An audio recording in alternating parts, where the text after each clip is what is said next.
So this happens at a time not just of ecological crisis, but also of economic crisis. The Depression is going on at the very same time that the Dust Bowl is happening. The New Deal takes agriculture, not surprisingly, as a central concern, and sets about to try to figure out how to keep people on the land, how to balance the urban world and industrial economy with the rural values and identity that still held much sway in American popular self-understanding. How to stabilize the soil, the market, and the society. And if you read the documents from the time, stabilize is a verb that comes up over and over again in all of these kinds of uses. It becomes essentially a watershed moment in American history of federal powers, bureaucracies, and the role of the federal government in economic and social affairs. And I don't think there's any historian who would dispute this. Very important, lasting changes take place in response to the Dust Bowl. There are contradictions, which Worcester describes when it comes to capitalist agriculture, that sort of set the constraints and conundrums into which these New Deal programs had to insert themselves. There is a technological treadmill. As the tractors get bigger, and you are expected to produce more and more and more, if you do it before other people do it, then you have an advantage. But once everyone else is also growing on these greater scales and producing more, then you have to run even faster still just to keep in place. Increasing productivity can actually lead to smaller financial returns precisely because of this dynamic of prices, where greater production in a given year can cause prices to collapse. So the New Deal faced a conundrum: how to get farmers to grow less as a group, even while every individual farmer had an incentive to grow more. And Worcester is very explicit about this paradox that the New Deal has to deal with. He says the best way to reduce production would have been to let the farmers fail and let the soil blow away. That would have been the single most effective way to bring prices back up. Just write off the Southern Great Plains, say, this ain't a place to grow wheat, let the wheat market contract, prices will go up as supply goes down.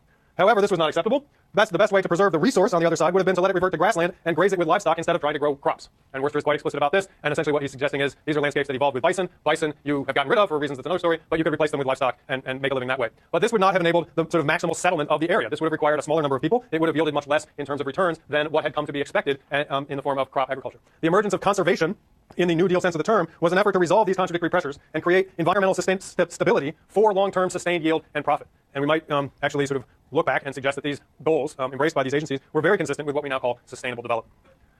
There were a bunch of ideologies that had to be faced up to in this, and the description of these federal agents coming out and sort of trying to make the case, you know, the famous line, "Hi, I'm from the federal government, I'm here to help." Have you heard that?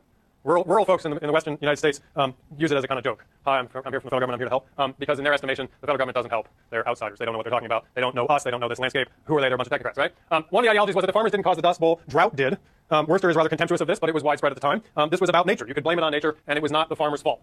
The problem with that is that it implies that the land might be naturally unsuited to farming, which suggests, Worcester basically thinks this was true, but it wasn't acceptable at the time politically. So you might revert to another explanation. It was just a freak of nature. It won't happen again.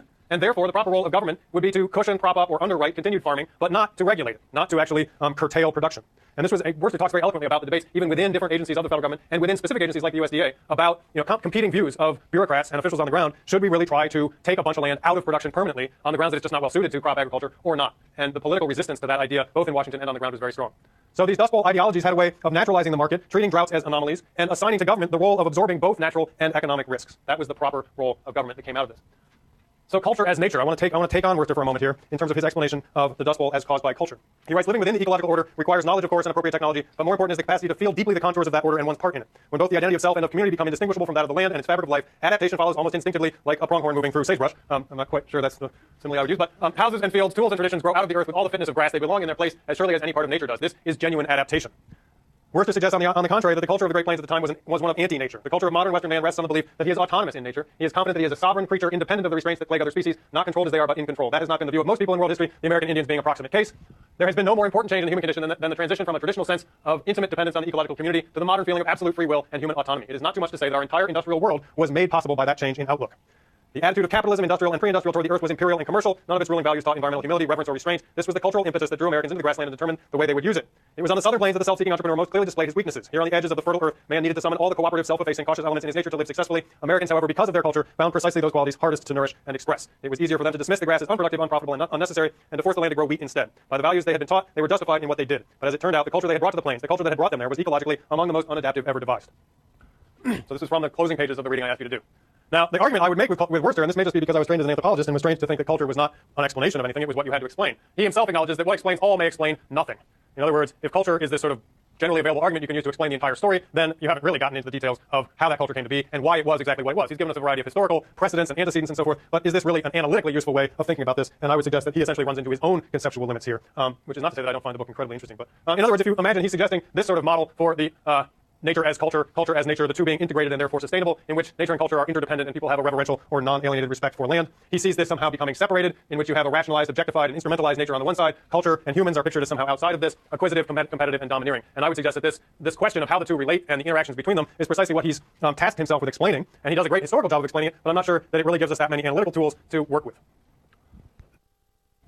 I would suggest instead that we think about this not in terms of some abstract notion of culture, but in terms of actual material social relationships that shaped what happened on the Great Plains. And these he actually describes for us: the commercial networks of crops and goods, the creditor-debtor relationships, the banks that underwrote the farms, the productive forces and the organic composition of capital I've already referred to, the representations of the right way to live, the right thing to do, found in media, political organizations, those catalogs from Sears Roebuck, historical factors, the trajectories and memories of individuals and their lives as they made their way into the Great Plains.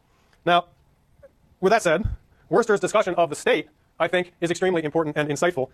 He suggests that after the Dust Bowl and the New Deal, moving into the World War II period and beyond, these agencies that were created and sort of tested in the Dust Bowl had an extremely important, long-standing effect on what came next. The welfare state, created in the main by Roosevelt's New Deal, basically was a government that used its power and resources to protect people from getting trampled in the competitive jungle of free enterprise: the aged, the unemployed, the migrant workers.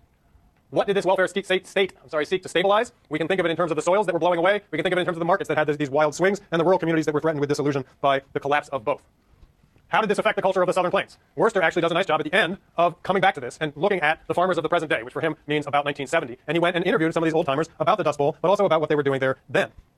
You can put this back into the terms of the earlier discussion of sustainability in terms of variability and stability. Climatic variability triggered the Dust Bowl, drought alternating with wetter periods. Production tended to overshoot when drought hit. There was too much plowed land, and that gave rise to these dust storms. It also tended, however, to overshoot during wetter periods in the sense that it ended up producing too much wheat and causing these economic collapses. The result was this strong cyclic pattern, keyed to both climates and markets. On page 151, there's a table, and you'll notice that in 1931, when there was good rainfall, almost 3.5 million bushels of winter wheat were produced. 2 years later, during a Dust Bowl year, this collapsed to less than 90,000 bushels. But the actual farm income, which collapsed, did not collapse nearly as much as production itself. You see that the farm income was still roughly a third or a quarter of the 1931 figure in 1933 because prices were much better. So these combined crises spurred government intervention. You are perhaps familiar with the wide variety of government agencies, the alphabet soups of New Deal programs: the Civilian Conservation Corps, the Works Projects Administration to stabilize employment, Social Security and welfare and price supports to stabilize income. This is the Agricultural Adjustment Administration, which repurchased marginal lands to try to stabilize production. The Soil Conservation Service, which set out to teach methods of conservation farming to farmers to stabilize the soil, and as a result, or in total, rural society as a whole. There were a lot of problems of scale here as well. Federal agents trying to show up and convince these people that they were here to help, trying to figure out how to communicate effectively, how to reach local people, how to do this in a way that combined multiple disciplines. Worcester, again, does a nice job of describing how difficult this was. So conservation districts, which I mentioned because I think more people should know about them, these were one effort to sort of triangulate between these different scales. There was a law passed at the federal level to create them. They are, in fact, numerous. I don't know, have I shown this map already? All of us live in a soil conservation district, we just don't even know it. Very few of them are prominent in urban parts of the country, but they in fact exist everywhere. These were efforts to create kind of in-between scales for governance of rural areas, with federal support and backing, administered through states, but called into being by groups of people acting locally. Essentially an effort to incorporate a governance system in unincorporated parts of rural America. And these districts had a lot of potential. They were even under law given the potential right to zone land, although in most places this was not taken up because of concerns about property rights. In any case, these are just one example of how the federal government put in place something that is in fact still out there and represents potentially a huge tool for small-scale or local-scale conservation-oriented governance, but which is not realized the full potential of the visionaries who helped create it back in the 30s. What would the goal ultimately be? Would it be ecological or would it be economic? How would you legitimate these new powers that the federal government was assuming and institutionalizing in these agencies? Ecology, Worcester suggests, would have dictated a grazing-based economy, as I've already mentioned, but this would still have not only supported fewer people at lower returns per acre, but it would still have been subject to drought.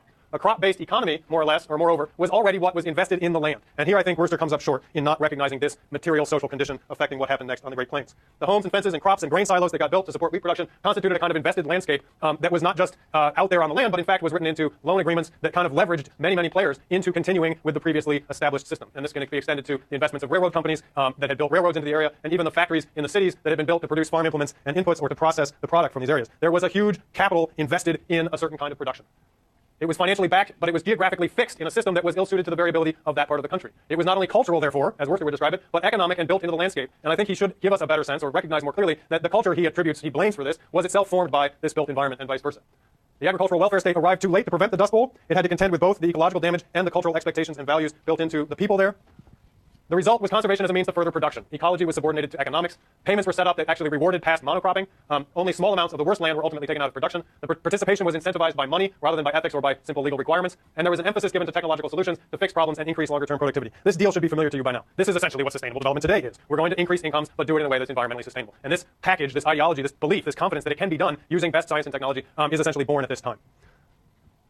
So, he says, de-emphasizing the business spirit in farming required sweeping changes in private property rights, a more determined assertion of communal control over how the land was held and how it was used. But this did not happen. A revised maxim for business farming in the decade was, do not interfere with us when we are making money, but rescue us when we are going bankrupt. If you imagine the swings in both climate and the market, what was essentially arrived at was a kind of compromise in which the profits were privatized during upswings in the market and the risks were socialized by activities of the state during downswings. And he details very briefly sequels in the 1950s and 1970s when the Dust Bowl actually reoccurred on a smaller scale. You got a combination of the same factors again. A boom that produced more crops, more plowing, then was met by a drought, and this is probably El Nino related in many respects, a collapse in prices, and smaller scale dust storms again roiled their way across the middle of the country.